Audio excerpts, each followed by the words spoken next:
BFM Business, BFM Crypto, le club. Chaque jour, en effet, aux alentours de 16h35-40, notre club BFM Crypto vous ouvre grand ses portes. Grégory Raymond vient de nous rejoindre, rédacteur en chef, cofondateur de The Big Whale. Bonjour Grégory. Salut Guillaume. Vous avez passé un bon été? Excellent, et toi? Très très bon, merci beaucoup. Gonzague Grandval vient également de nous rejoindre. Bonjour Vincent. Gonzague, pourquoi Vincent? Guillaume. Pourquoi je vous appelle Vincent alors que j'ai dit Gonzague? Je ne sais pas. Gonzague Grandval, cofondateur, directeur général de Skim. Yes. Cette fois, je l'ai bien prononcé en l'occurrence. Ravi aussi de vous retrouver. On rejoindra aussi Valentin Nico dans un instant pour mesurer le potentiel d'évolution des cours des cryptos, dont on rappelle qu'il ne faut y investir que l'argent que l'on est prêt à perdre. Les stablecoins, eux, sont supposés plus stables en revanche. On peut d'ailleurs dresser un petit bilan de cet été stablecoin, dans l'univers du stablecoin. Qu'est-ce qui a marqué, Gonzague, l'actualité? Vous allez nous le dire. Qu'est-ce que l'été a apporté à l'univers stablecoin?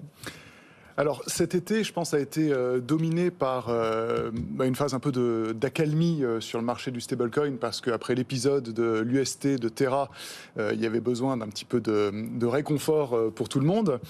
Et en fait, la plus grosse actualité, elle tourne autour de Tether, donc l'émetteur de l'USDT, qui est le plus gros stablecoin dollar en market cap et en volume de transactions, qui est le plus vieil émetteur de stablecoin et qui, depuis fort longtemps, est assez décrié, car tout le monde craint que cette société derrière soit plutôt insolvable, et donc que l'USDT soit à risque. Et principalement, vous savez qu'un stablecoin centralisé est émis avec des réserves monétaires en contrepartie des stablecoins qui sont émis. Et donc la grande question est la confiance d'un stablecoin centralisé est fondée sur ces réserves. Sont-elles fiables, sûres, existent-elles véritablement? Et de plus en plus, les sociétés rentrent dans des cadres de régulation et donc publient des audits, ouvrent leur livre comptable pour montrer qu'elles détiennent bien ces réserves. Tether, ça a toujours été un petit peu plus compliqué d'avoir une grande transparence sur leurs réserves, et donc ils sont régulièrement attaqués. Cet été, ils ont été attaqués par le Wall Street Journal, qui les a accusés finalement de ne pas avoir les réserves, d'être vraiment à risque, et donc à risque systémique aussi, puisque sur le marché des cryptos, c'est un énorme acteur. En réponse, Tether a commandité des audits, a publié toutes ses réserves, a expliqué comment étaient construites ces réserves, et donc a plutôt rassuré tout le monde. Alors c'est intéressant de voir que, d'une part, certains acteurs comme Tether sont assez opaques, cependant réagissent très rapidement lorsqu'il y a un soupçon, un petit peu début de polémique, un peu trop important. Et c'est une indication aussi que Tether en particulier se régule assez automatiquement, assez naturellement sur le marché, et en revanche ne suit pas une réglementation pour changer ses façons de faire. Et en face de ça, en face de Tether, on a l'USDC de Circle, qui est le deuxième plus gros stablecoin. Donc le premier, c'est à peu près 65 milliards de dollars. Le deuxième, c'est à peu près une cinquantaine de milliards de dollars, avec des volumes d'activité très différents. Et le second, lui, est beaucoup plus dans le rang, beaucoup plus régulé, avec des réserves qui donc inspirent confiance. Et d'ailleurs, un usage qui est plutôt tourné vers des acteurs plus institutionnels qui apprécient cette confiance de Circle. Et donc ces deux stablecoins, les deux principaux, stablecoin dollar, USDT et USDC, à eux deux, ils constituent 90% du marché mondial des stablecoins. C'est absolument gigantesque, Gonzague. Deux frères ennemis, ces deux stablecoins, et les investisseurs qui peuvent peut-être hésiter quand ils choisissent, quand ils arrivent au moment de choisir entre deux stablecoins, entre ces deux-là, entre l'USDT et l'USDC. Quelle piste est-ce qu'on peut leur apporter à tous ces investisseurs qui peuvent hésiter entre ces deux stablecoins? Quelle piste, quelle grille d'analyse pour les aider à faire le bon choix? Alors, pour la liquidité, depuis toujours, c'est Tether qui est le roi. Tether, donc 65 milliards de capitalisation, mais 50 milliards de transactions jour, en dollars. Alors que chez Circle, on a à peu près 50 milliards de capitalisation, mais seulement 5 milliards, donc 10 fois moins de transactions jour. Donc, c'est une indication immédiate de celui qui est le plus utilisé dans tous les transferts, dans tous les échanges aujourd'hui. C'est Tether. Et la raison pour laquelle les gens préfèrent Tether, c'est sans doute parce que Tether est beaucoup plus libre et beaucoup moins soumis aux États, aux banques et aux régulateurs. Et c'est supposé être rassurant. Et c'est supposé être rassurant pour beaucoup d'acteurs du marché, car c'est un produit très liquide. Ils ont peu de crainte de voir leurs actifs saisis, bloqués, des adresses crypto frisées, gelées. D'ailleurs, vous avez failli commettre ce lapsus, Tether Trésor, vous avez failli appeler Tether Trésor. Ah bon? Et les gens le voient comme une forme de coffre-fort peut-être. Peut-être. Alors, il y a parce qu'il échappe à la régulation. Un épisode intéressant qui a eu lieu cet été, une application, on va dire rapidement, un mixeur qui s'appelle Tornado Cash sur Ethereum, a été, on va dire que des fonds ont été saisis, une enquête sur ce mixeur, et il y a eu 2 réactions différentes de Tether et de Circle. Chez Circle, on a gelé des adresses issues de Tornado Cash. Chez Tether, on a dit, nous on n'a rien reçu, comme injonction en tout cas de geler des adresses, on ne touche à rien. Moralité immédiate, en 24 heures je crois, il y a 2 milliards de dollars qui sont partis de chez Circle et qui sont retrouvés chez Tether. Donc, quand on veut vraiment une liquidité optimale sur le marché crypto, avec un peu plus de risque sur la contrepartie, on choisit Tether. Lorsqu'on cherche la sécurité, le cadre régulatoire et une confiance sans doute un peu plus importante au niveau bancaire, on choisit Circle. Et donc c'est Circle qui est utilisé vraiment pour conserver ses dollars, et Tether qui est utilisé pour transacter tous les jours. Cette grille d'analyse intéressante pour les investisseurs, Grégory. Oui, je rajouterais un petit détail par rapport à l'USDC donc de Circle. On a eu il n'y a pas longtemps dans The Big Well une interview avec le patron de Circle, Jérémy Allaire. Il nous a bien expliqué le fonctionnement de l'USDC. C'est-à-dire que quand on est un acteur institutionnel et qu'on veut des USDC, donc on envoie des dollars, et on reçoit des USDC et c'est gratuit et on peut faire cette transaction 7 jours sur 7, 24 heures sur 24. Ça marche avec le réseau Silvergate. Tandis que si on veut acheter des Tether, donc des USDT, alors il y a un frais de 0,1% qui est ponctionné. Pareil quand on veut récupérer ces dollars, et on fonctionne aux horaires des banques. Donc le week-end, si on veut des Tether, c'est compliqué. Donc il y a aussi cette facilité-là de l'USDC qui peut rassurer donc les institutionnels. Pardon. Et alors ça me permet d'ajouter quelque chose. C'est qu'une des questions, c'est de savoir quel est le modèle économique de ces stablecoins. Comment justement Circle peut fonctionner en émettant et en faisant le settlement de ces transactions gratuitement.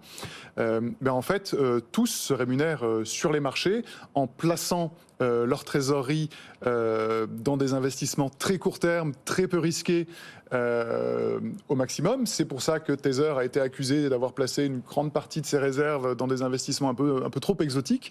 Et ils ont d'ailleurs changé grandement la composition de leur portefeuille. Mais il y a vraiment une chasse à la rémunération des réserves de chacun de ces stablecoins. Et donc, on cherche le bon compromis. Là, entre on parle des 2 stablecoins qui représentent 90% du marché. C'est 2 frères ennemis, l'USDC et l'USDT. Pendant ce temps, quand même, un stablecoin euro peut-être de taille qui est en train de grandir. Il est né il y a quelques semaines. Circle a lancé son premier stablecoin euro, messieurs, dames. Est-ce qu'on a de premiers retours là, après quelques semaines d'existence? Quelle taille observez-vous? Quel rythme de croissance observez-vous pour ce stablecoin euro lancé par Circle? Alors, c'était un événement très intéressant avant l'été. Tout l'écosystème frémissait à l'idée de voir Circle arriver sur le marché du stablecoin euro. Et 2 mois plus tard, pour l'instant, c'est un pétard mouillé. On avait déjà parlé ici, je crois, on a eu une première expérience qui était Tether, qui avait lancé un stablecoin euro il y a presque un an, il y a 9 mois maintenant. Et market cap assez modeste, les deux ont une market cap d'à peu près 70 millions de dollars, enfin d'euros. Et surtout, volume de transactions absolument ridicule. Sur l'Eurocoin de Circle, qui est listé chez quelques exchanges, mais pas les plus gros d'ailleurs. On a quelques milliers d'euros de transactions jour. Versus 50 milliards sur le dollar. C'est nada. Et sur le Tether, c'est à peu près comparable. On va dire qu'ils ont 100 000 euros de transactions jour. Il n'y a donc pas encore de marché. Mais qu'est-ce qui plusieurs choses cloche là? Déjà, aujourd'hui, les investisseurs, avec l'eurodoll, préfèrent quand même être sur du dollar que de l'euro. Parce que l'euro baisse. Ouais. Donc, à choisir, puisque maintenant on a le choix, on préfère quand même du dollar. Et puis on l'avait dit aussi, on parle dollar, tout se fait en dollars, la DeFi est en dollars. Et particulièrement dans le monde de la finance, on parle en dollars, donc c'est pas si étonnant que ça. C'est pas si étonnant que ça. Donc vraiment, il va falloir attendre que le marché retail, des utilisateurs retail, commence à investir les stablecoins. Ça arrivera sans doute par des initiatives retail dans le sens désormais du commerce, des transactions, du paiement, qui vont devoir s'afficher en euros. Peut-être aussi que la réglementation va faire évoluer les choses. Oui. Si l'Europe décide de mettre quelques bâtons dans les roues aux stablecoins dollars, ça pourrait permettre un déploiement un peu plus rapide des stablecoins euros. Et cette question, les stablecoins sont-ils le cheval de Troie du dollar dans l'univers crypto ? Bon, on aurait besoin d'une heure peut-être pour essayer de répondre à cette question. C'est très probable. Oui. Les États-Unis n'ont pas intérêt à bloquer ce type de projet parce que si en Europe tout le monde se met à utiliser les stablecoins dollars, quelque part c'est l'extraterritorialité de la loi américaine qui s'exerce. Valentin Nico nous rejoint. Bonjour Valentin, depuis Bourse Direct. On est ravis de vous retrouver. On va se rebrancher, se reconnecter au cours du Bitcoin. On parlait des stablecoins et de ce que l'été aura apporté à cet univers des stablecoins du côté des cryptos type Bitcoin. Voilà. On a le sentiment qu'on a laissé les cours là où on a retrouvé les cours là où on les avait laissés avant l'été. On est toujours autour des 20 000 en ce moment pour le Bitcoin, Valentin. C'est bien ça, Guillaume. On peut d'ailleurs y réfléchir parce qu'au mois d'août, on était plutôt dans un sentiment global de défiance. Et puis petit à petit, on s'est mis à devenir de plus en plus positif. Et donc ce qui s'est produit n'était pas du tout anticipé, donc on était arrivé sur des niveaux plutôt on va dire positifs pour la majorité du monde crypto, et au final on retombe tout comme sur les indices, encore une fois, notamment la tech, etc. Donc on revient sur des niveaux support. Donc quand on revient sur des niveaux support en tant qu'investisseur, soit on décide d'être optimiste et auquel cas on pense à un retournement de court terme. Si on estime par exemple que sur le Nasdaq ce sera le cas après un certain nombre de séances quand même dans le rouge, et encore une fois c'est ces niveaux qui vont être cruciaux, excusez-moi. Et donc si on anticipe ce rebond, il faudra bien sûr jouer avec un stop court étant donné la marge qu'il y a dessous. Donc on pourrait par exemple fixer des stops autour de $1 700 pour l'Ethereum, éventuellement. Un objectif à $1 700 pour l'Ethereum avec un stop à 1420, et on pourrait imaginer une réactivation haussière sur le Bitcoin si on dépassait les 20 500. En dessous de ça, moi je resterai un petit peu à l'écart. Voilà pour ce qui est de l'univers crypto sur cette rentrée. Et voilà, merci beaucoup Valentin de vous être rendu disponible. Valentin Nico, membre de la cellule info d'experts de Bourse Direct. C'est toujours important d'observer, de regarder les signaux qu'on voit, l'électrocardiogramme de l'Ether ou encore du Bitcoin bien sûr. Et puis le marché des NFT que vous suivez de très près l'un et l'autre. Grégory, dans The Big Whale notamment, vous avez étudié les dernières évolutions de ce marché des NFT, et le moins qu'on puisse dire c'est que ce marché est déprimé. Les volumes d'échanges se sont écroulé ces dernières semaines. C'est clairement une hécatombe en 6 mois, depuis le pic des volumes d'échanges. Il y en a environ 90% en moins, donc c'est vraiment significatif. La plupart des plateformes d'échange spécialisées ne font plus de chiffres. Il n'y en a qu'une qui surnage, c'est OpenSea, mais on se demande si les autres vont survivre.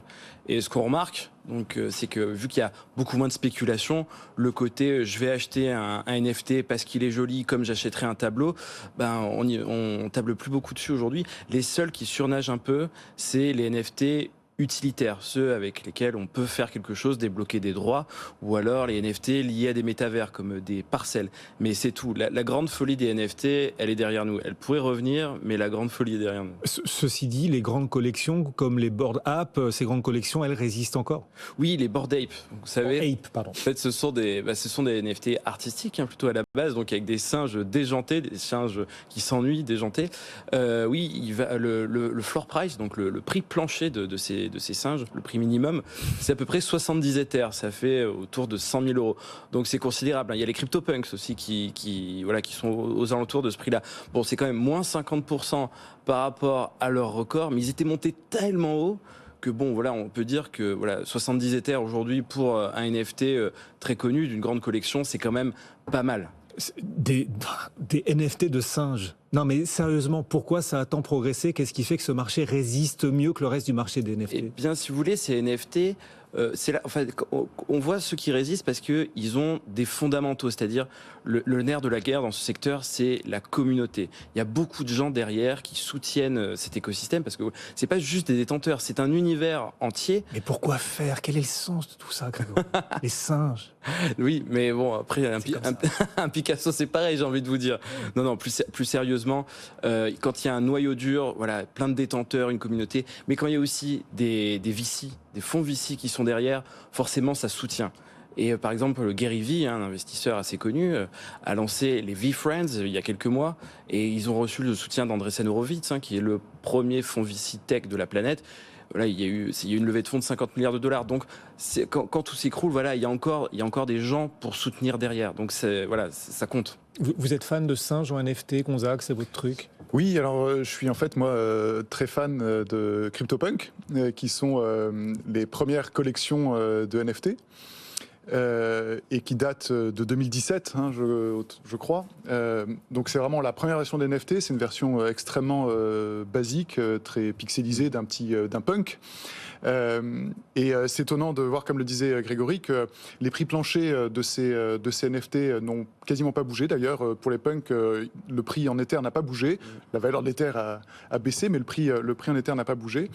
Et la demande est toujours soutenue. Pourquoi ? Parce que ceux-ci en particulier correspondent vraiment à... C'est un peu l'art précolombien des NFT. Ce sont les premiers. Il n'y a pas plus tôt. Ils sont une communauté on appelle ça les OG. C'est les premiers, ceux qui étaient là au démarrage, qui ont compris, qui ont vu. Et aujourd'hui, posséder un punk comme posséder un Bored Ape, ça veut dire, dans le temps, pouvoir ancrer son arrivée dans l'univers des cryptos. Et donc, c'est les premières œuvres. Et dans 10 ans, les CryptoPunks seront toujours les premiers. Ils ne sont pas les plus beaux. C'est une forme d'art différente où la valeur est fondée sur l'ancienneté, sur la communauté. Votre image est géniale, c'est au NFT, ce que l'art précolombien est au marché de l'art. C'est excellent. Oui, tout à fait. Et comment est-ce que ces NFT parviennent à faire parler d'eux? Parce que la clé, c'est quand même, malgré tout, la visibilité. Comment est-ce qu'ils y parviennent? Exactement. Vous remarquerez que les CryptoPunks, les Bored Ape, ce sont des personnages, donc on peut les utiliser en photo de profil sur les réseaux sociaux. Twitter le permet aux États-Unis dans sa version payante de le faire. Donc on peut dire, voilà, regardez, j'ai ce NFT, je suis très beau, je suis très influent. Donc on peut en penser ce qu'on veut, mais ça compte quand même quand on a une stratégie sur les réseaux sociaux. Cette semaine, Facebook et Instagram ont annoncé qu'on allait pouvoir afficher des NFT sur les réseaux sociaux. Neymar est le détenteur d'un Bored Ape, donc ça participe en fait à la démocratisation, au maintien de la popularité de ces collections. Mais elle ne s'arrête pas là. Il y a des spin-offs, donc il y a des Bored Ape qui sont différents. Il y a des cadeaux aussi qui sont émis à ceux qui en détiennent déjà. Enfin, tout est fait pour qu'on continue à en parler. Ok, mais on peut imaginer que ce marché des NFT d'œuvres d'art se survivra, continuera de croître s'il parvient à trouver des implémentations dans le monde réel. Laisser une empreinte aussi, j'ai du mal à articuler, une empreinte aussi dans le monde réel, est-ce que c'est de plus en plus le cas? Je pense que c'est l'une des clés, et on va encore parler des Bored Ape, mais quand vous êtes détenteur d'un Bored Ape, vous pouvez accéder à des festivals où les participants sont triés sur le volet, il faut montrer son NFT pour y participer, et des fois on peut y croiser du beau monde. En 2021, il y a eu le Ape Fest, le groupe de rock des Strokes se sont produits, alors c'était sur un yacht, ça avait l'air exceptionnel. En juin 2022, à New York, Eminem s'est produit, Eminem qui est d'ailleurs lui-même un détenteur d'un Ape. Donc voilà, ce qu'il faut retenir, c'est que bien sûr il y a une dimension artistique, mais ce qui va donner un second souffle, c'est la dimension utilitaire du NFT.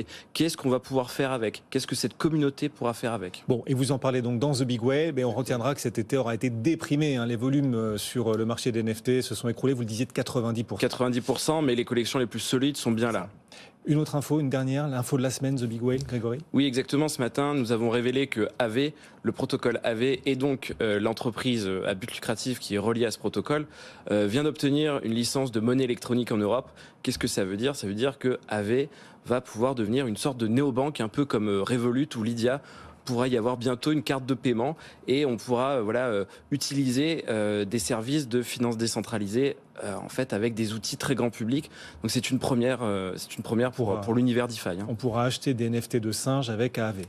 Et exactement, enfin ça on pouvait déjà le faire. On pouvait déjà le faire, mais en tout cas on pourra faire un prêt sur AV. Bien. Ça nous ouvre de nouvelles perspectives. Merci à tous les deux de nous avoir accompagnés. Le club BFM Crypto chaque jour à l'heure du goûter. On n'est jamais déçu parce qu'on a sous la dent Grégory Raymond, rédacteur en chef de The Big Whale, Gonzague Grandval, cofondateur et directeur général de Scheme, l'un des pionniers de cet écosystème en France, en Europe, dans le monde. Merci beaucoup Gonzague d'être passé nous voir. Valentin Nico nous accompagnait pour Bourse Direct. Dans un instant, la séance du jour. Compliquée cette séance. Nos experts du club nous rejoignent juste après la pause. À tout de suite.